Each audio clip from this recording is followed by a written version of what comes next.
नमस्कार मित्रांनो मैत्रिणींनो, माझं नाव प्रमोद रानडे. डेटा काय सांगतो हे बघा. Small cap and mid cap, okay, किंवा मायक्रो कॅप, स्मॉल कॅप आणि मिड कॅप, हे शेअर्स अल्टरनेट इयर्स उत्तम परफॉर्म करतात कम्पेअर टू निफ्टी. दरवर्षी परफॉर्म करतो अराउंड मे बी 9% टू 12% और 15%, depending on what year we are talking about. Okay, तो काय 2019ला small cap and mid cap pair in negative. Okay, they have given negative returns. Okay, Nifty 50 have given positive return. Okay, नंतर 2020ला by the time COVID came, everything fell down. But by December 2020, small cap and mid cap again gave disproportional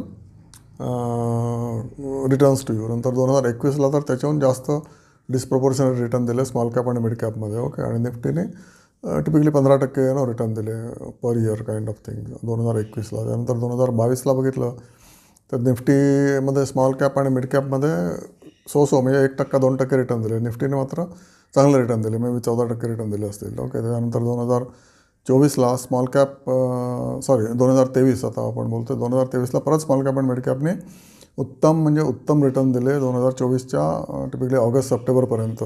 almost like 2023 आणि 2024. Okay, this was a grand bonanza party for all the investors. Okay, who had invested in Covid on maybe that time in 2022ला सुद्धा ज्यांनी invest केले असेल त्यांना एका वर्षात 50% नफा मिळालेला आहे. ओके, तसाच प्रकार आता यावर्षी 2025ला मार्केट पडल्यानं म्हणजे मिड कॅप आणि स्मॉल कॅप पडले. ओके, मिड कॅप आणि स्मॉल कॅप पडले आणि निफ्टी तिथल्या तिथे राहिलं किंवा 8% रिटर्न दिलं निफ्टीने. Right, Nifty is safer but it doesn't give you percentage return as greater as small cap and mid cap. त्यामुळे तुम्ही जर स्मॉल कॅप अँड मिड कॅपचे जर बघता असाल तर यावर्षी 2026ला तुमची परत चांदी होण्याची दाट शक्यता आहे, may be towards September October kind of thing.